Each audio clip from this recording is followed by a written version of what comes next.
अलोट गर्दीच्या हुंकाराने आसमंत गरजला, थोरा मोठ्यांच्या ज्याने काळजाचा ठोका चुकवला. अनेक मरणासन्न यातना भोगत जो अभेद्य राहिला, आज छावाच्या रूपात मी एक झंझावात पाहिला. नमस्कार मित्र हो, आजचा हा छावा चित्रपट रिव्ह्यू करण्याच्या पलीकडचा आहे, तरी मी प्रयत्न करेन आणि आलेला अनुभव सांगेन. छत्रपती संभाजी महाराजांवर अतिशय इमानदारीने बनवलेला हा चित्रपट महाराजांबद्दलच्या धार्मिक, राजनैतिक, भावनिक अशा विविध पैलूंना आपल्यासमोर मांडतो. राजे कसे दिसत असतील, कशी रणनीती आखत असतील, कसे सिंहाला लोळण्याच्या ताकदीचे असतील, कसे आप्तस्वकीयांना, मित्रांना आणि आपल्या परिवाराला धरून ठेवत असतील, हे सगळं आपण या चित्रपटाच्या माध्यमातून प्रत्यक्ष अनुभवू शकतो. विकी कौशल याने केवळ अभिनय केला नसून तो ही छत्रपतींची भूमिका जगला आहे. आपणही थोड्या वेळाने हा एक ॲक्टर नसून महाराजच आहेत असे समजून त्याच्याकडे आदराने बघायला लागतो. चित्रपट सुरुवातीपासूनच जी ग्रीप पकडतो ती शेवटपर्यंत सोडत नाही. मारामारीचे दृश्य अतिशय प्रभावी झाले असून खरोखर आपल्यासमोर ती लढाई होते असं वाटतं.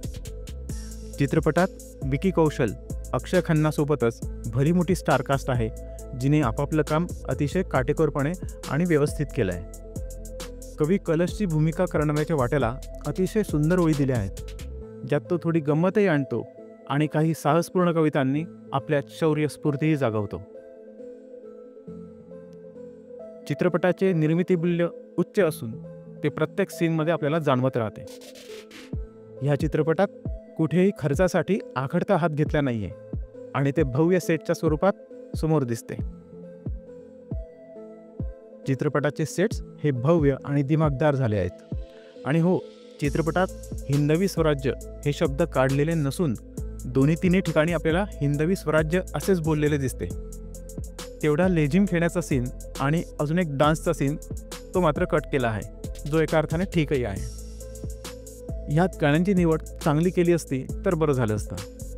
खरं तर कथाच इतकी प्रभावी आहे की गाणी असली नसती तरी चाललं असतं, पण जर गाणी घ्यायचीच होती तर थोडी त्या काळाच्या अनुरूप घ्यायला हवी होती. शिवाय जी ताकद संवाद लेखनामध्ये आहे ती गाण्यांमध्ये दिसत नाही, त्यामुळे ह्यातली गाणी प्रेक्षकांच्या दीर्घकाळ लक्षात राहणार नाही. शेवटचे 30 ते 40 मिनिट हे म्हणजे चित्रपटाचा शिखरबिंदू असावेत, इतके खरे, प्रभावी, प्रेक्षकांना खिळवून ठेवणारे आणि काळीच पिळवटून टाकणारे आहेत. चित्रपटाचा शेवट भल्या भल्यांना आतून तोडून टाकेल. महाराजांवर जे अत्याचार केले गेले ते कशाचीही भीड न बाळगता चित्रपटात जसेच्या तसे दाखवले आहेत. त्यामुळेच मी या चित्रपटाला एक इमानदार प्रयत्न म्हणालो. चित्रपट संपल्यानंतरही काही वेळ लोक बसून होते. थिएटरमध्ये शांतता होती. ऐकू येत होते ते फक्त प्रेक्षकांचे हुंदके.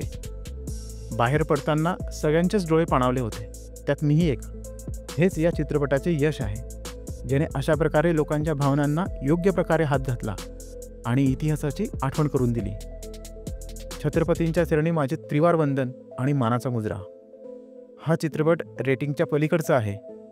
मी फक्त सगळ्यांना विनंतीच करू शकतो की मन घट्ट करून हा अप्रतिम चित्रपट बघायला जा. बाकी तुम्ही बघितला असल्यास तुम्हाला कसा वाटला हे कमेंट बॉक्समध्ये सांगा. रिव्ह्यू आवडला असल्यास आपल्या चॅनलला लाईक करा, शेअर करा, सबस्क्राईब करा. धन्यवाद.